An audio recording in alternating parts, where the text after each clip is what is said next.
and welcome to the Business of Property podcast. I'm Stuart. And I'm Simon. We're both property people running our own businesses, and this podcast is just us chatting, as we often do, about anything and everything property. And today I thought we'd start with a little story Simon was just telling me before we hit the record button, which is that for a short period of time, he thought he'd lost £10,000, and he's starting to sound like someone from the Tinder swindler or Anna Delvey for anyone that's watching Netflix at the moment. But Simon, can you share with us why you thought you'd lost £10,000? Did you find it? What happened?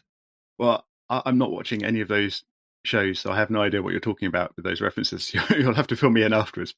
But the £10,000 that I can tell you about. And before anyone asks, no, this is not a new crypto investment that's plummeted. And it is actually just, I keep a spreadsheet, which is sort of an asset spreadsheet. And in that, I record my savings accounts, I record my property investments, and I record my crypto investments for what they are. And I use this to keep track of, obviously, what's where, and also sort of asset allocation between different investment classes. And I was updating this recently. This is the first time I'd done it. I try to update it roughly every quarter, and I was a bit overdue. This is the first time I'd updated it for, I think, probably 4, maybe 5 months. And I was going through updating the balances for the various little savings accounts I have here and there, and getting new valuations for property and things, and going through and updating all my figures. And then when I came to the total at the end, it was £10,000 less than it should have been, as in sort of just rolling numbers forwards. It was that £10,000 had disappeared somewhere, and I hadn't spent it on anything that I could remember. And yeah, I was really quite panicked about where on earth I managed to somehow spend £10,000 and forget about it.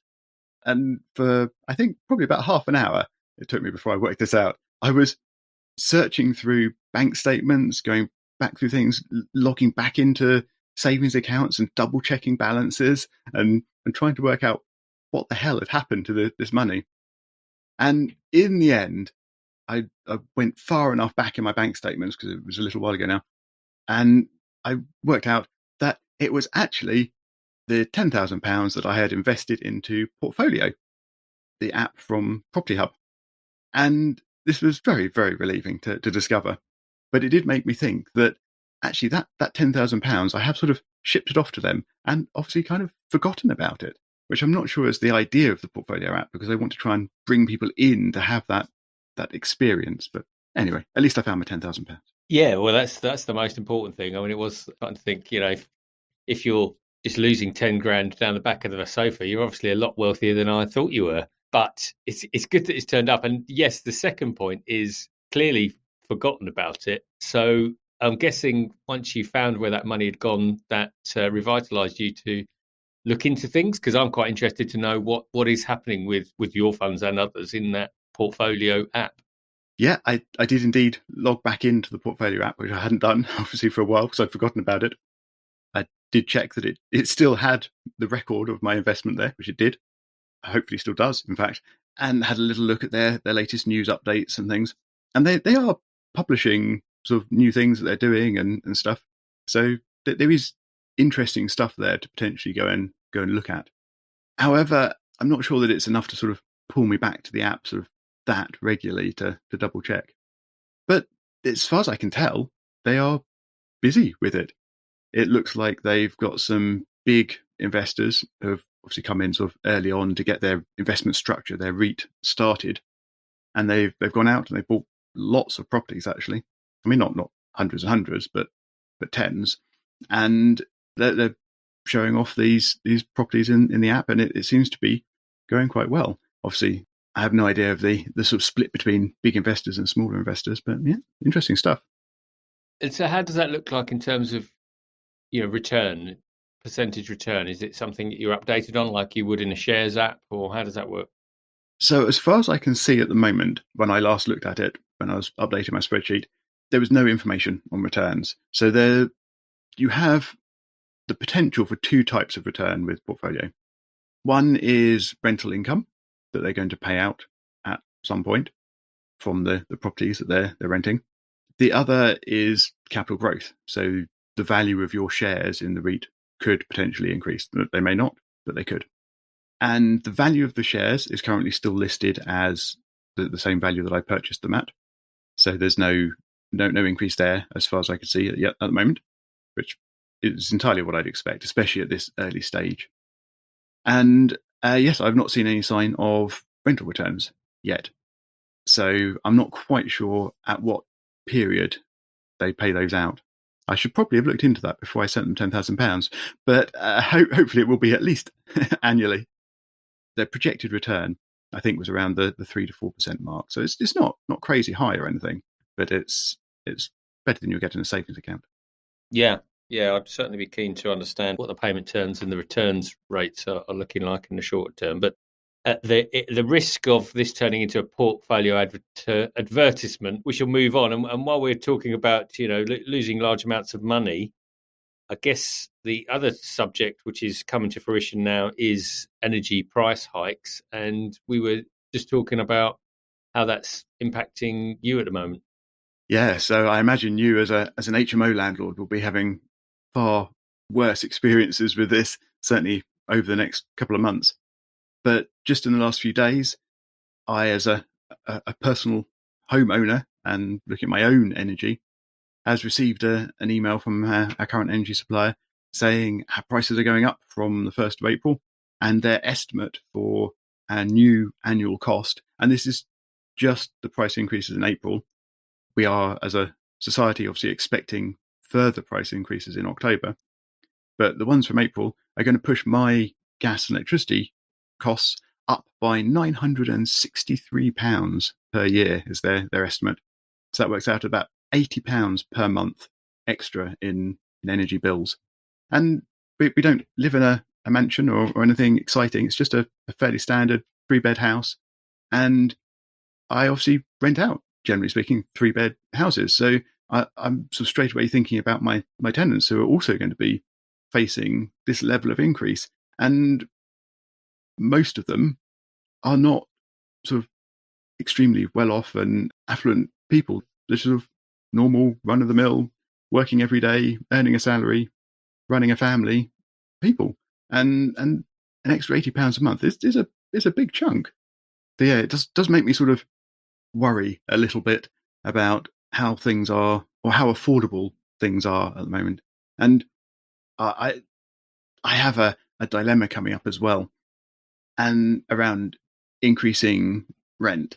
And it really makes me worry about whether I should or can increase rents on tenants at the moment. Yeah, it's a pertinent question. I mean, firstly, on the energy, I think obviously given what's happening in Europe at the moment, it's not something it's going to improve anytime soon. But we're not going to go there because we're going to stay light on our podcast. But, the only thing I would say from my side, I don't think I've mentioned this on the podcast previously, is that everything's relative for me. So a lot of my energy bills I have fixed. I do it through a specific company, and I need to find out what the impact is going to be. But I'm dealing with an invoice which came through to me only a few weeks ago for a water bill. Would you like to hazard a guess at how much this water bill would be for? And it wasn't a small amount. How many properties, or how big a property are we looking at here? This was on a 6-bed property.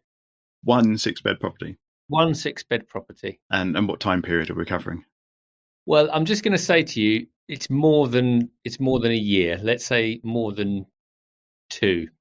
Okay, my first question is, how have you got away with not paying your water bills for 2 years? Well, this is the irony. So I have been trying to pay this water bill since, believe it or not, January 2018. And I can't help but feel you can't have been trying very hard. Oh, trust me. Not only I tried, my team tried, and what we were hit with was, I'm trying to think of a quickest summary of this, but it was a commercial property. Before we bought it, it was a commercial property that was converted to a student property. And every time we phoned or emailed to try and get this sorted, they said that we couldn't because the property was not in our name, which it wasn't, of course, before we bought it. It went into administration and we bought it from the receivers.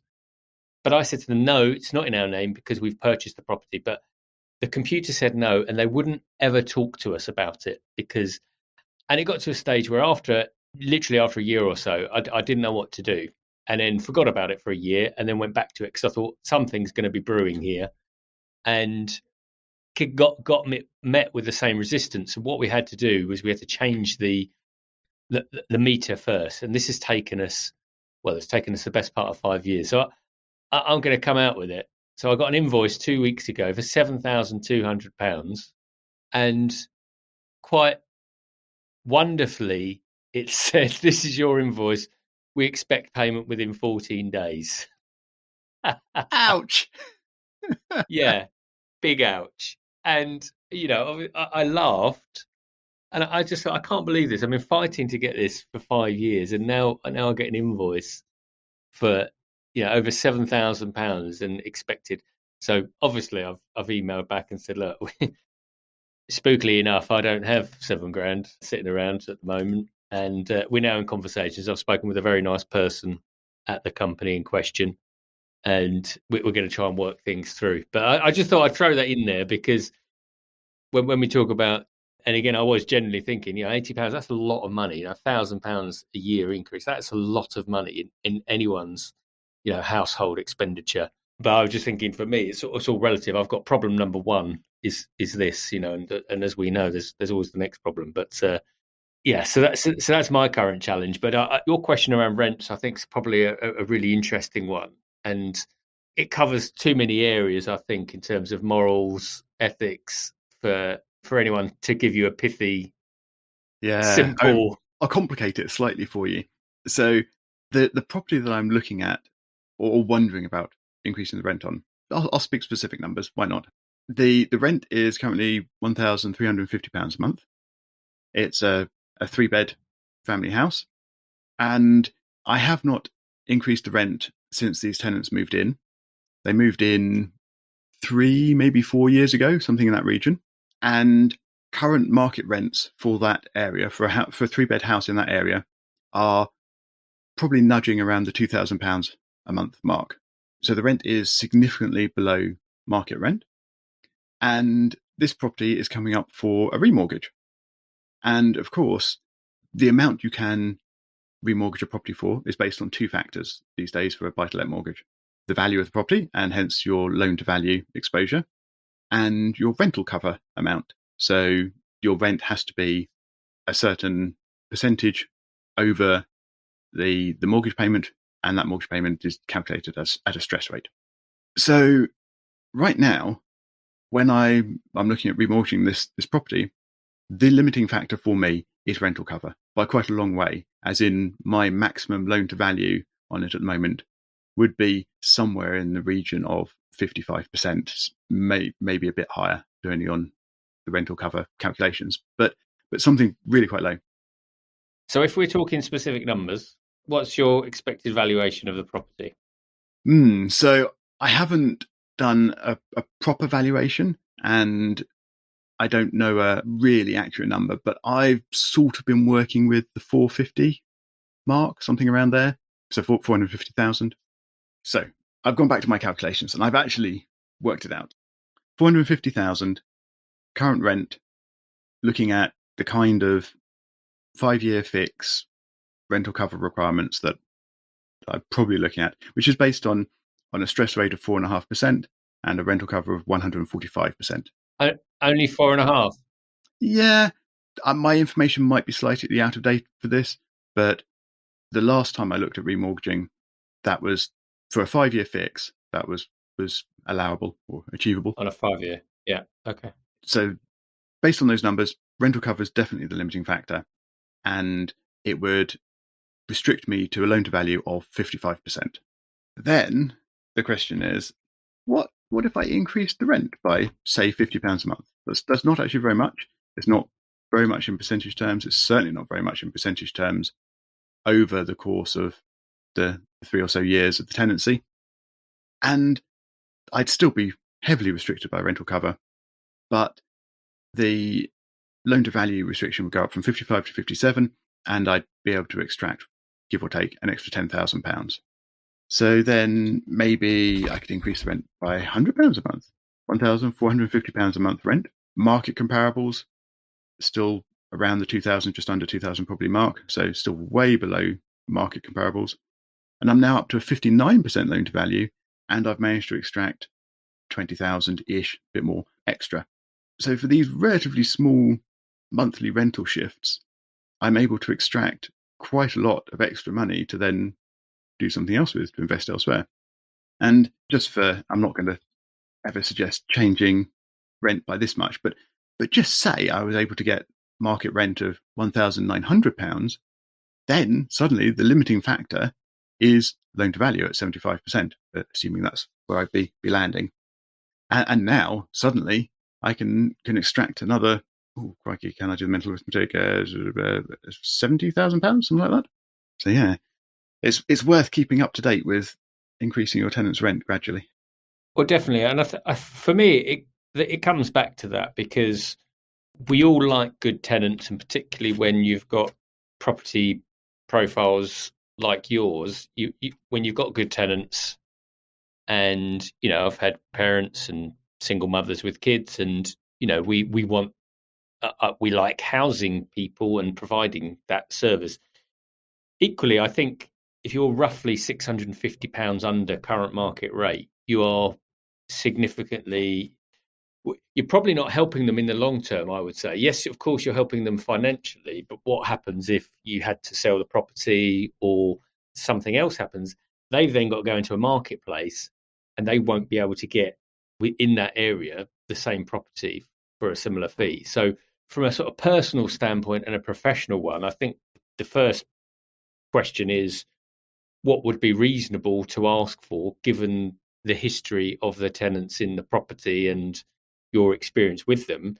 And I think there should be a conversation with reasonable people to say, look, I've done the research at the moment. The current market rates are 2,000. I'm really happy, and hopefully you are too. However, the rents need to increase, because I think that's obviously decision point number one. Is what is fair? Because I think, and again, that's only a question between you and the tenants, right? In terms of where that gets to. The second one, I think, and you've talked a lot about. I always, and it's probably just because of my property profiles, I've always based everything on a 5.5% number, not 4.5. But I can understand on a 5-year that probably makes sense. The 4.5 is when you times it by 145%. That's when it kind of exacerbates the issue. But even if you, like you say, I mean, because at 2,000, you're virtually at your level. Because for me, the other conversation is with the broker, because what you don't want to be led into is a conversation about, how do I, you talked about extracting cash, and obviously that's not what this is necessarily about. First of all, it's like, okay, how can I make sure that we're charging the right rate? So I think that's the first one. And then if you agreed on a number, say somewhere in the midpoint of, it's 325, so you'd say actually a fair rate that I'm going to give you, and I was going to still discount because of whatever. You say a fair number is 1675. I think that's really fair, and I'm just plucking that number out because it's middle between 1350 and 2000. How does that pan out? And then I speak to a broker and say, okay, if I'm at the 1675, where does that take me? And actually, is that worthwhile for you? And that's probably how I think about it. Yeah, I like the idea of it being better for the tenants to have rent increases. That makes me feel better.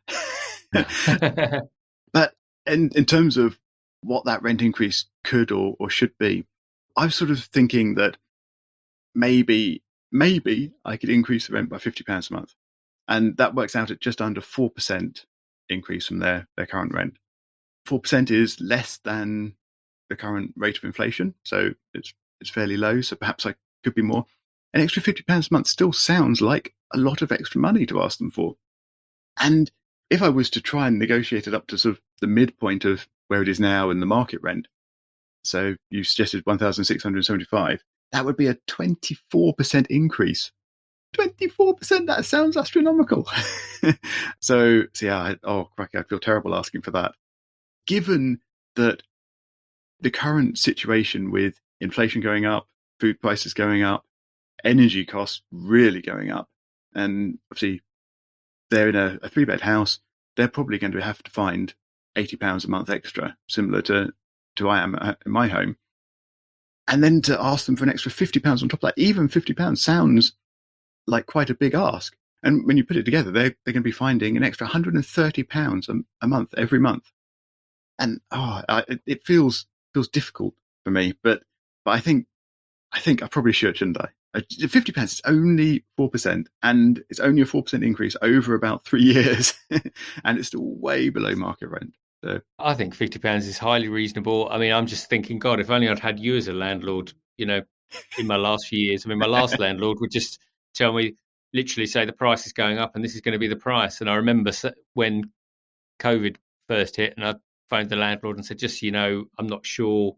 At that time, the property business hadn't fully got to where it is now. And I said, I'm not sure where I'm going to be left with the pandemic because of my consultancy work. And he said, well, you know what the rent is, and that's what needs to be paid. And that was the only conversation we'd ever had about it. And there's other stories as well. So I think, you'll probably think, and it's great. I think it's probably something that we should put around to go against the view of landlords, because you're probably putting yourself in their shoes more than anyone would, in terms of trying to think about all of the aspects that they're worried about, when ultimately, like we say, business of property, the business is the property, and the market is the market. However, if you're in a situation where you don't have to push the prices up, and actually £50 is fine for you, then I think that's great. I think it's great that you're able to be able to do that. As I say, my only concern would be, if things really change, what would happen if you really had to say, right, we really do need to either put the rents up or sell the property or whatever it could be. Actually, they've been living in a rent bubble. But then I know people that have kept prices the same for 10 years. So it's like, as I said at the start, it's something, unfortunately, for you and the tenants. And I think, I know percentage is one thing, but I think £50 is more than fair. And you've got the context of the current market rates. And if the current market rates are £2,000, that's a great argument. And yes, you could work it out as percentage terms, but I don't think £50 or £100, given everything that's going on, the argument would be the cost of the mortgage, with the inflation rises, with the base rate increasing, what does that 0.5% do to the mortgage? That's also the other element that we've got to think about. Yeah, that's very, very true. And in actual fact, I am expecting this remortgage to increase my monthly mortgage costs. I haven't actually worked out how much that'll be by. It could well be by 50 quid or perhaps even more, because it will definitely increase, because it's currently on quite a low rate. And as you said, the rates that are available for mortgages currently, while still low, they're not quite as low as they have been at some times in the past. So yeah, I am expecting an increase there.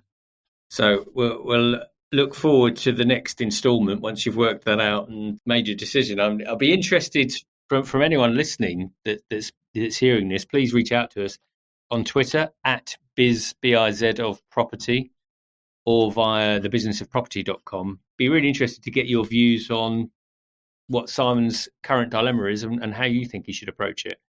I've certainly got my views, but it'd be interesting to hear from everyone else. And I think that kind of brings us towards the end of this week's podcast. So as I just mentioned on those contact channels, please do reach out to us to get in touch and let us know which way Simon should go. Is he being far too kind and far too empathetic, or should he start thinking about putting those prices up a little bit more? Yeah, it'd be great to hear from you. Other than that, we'll see you in the next week's episode.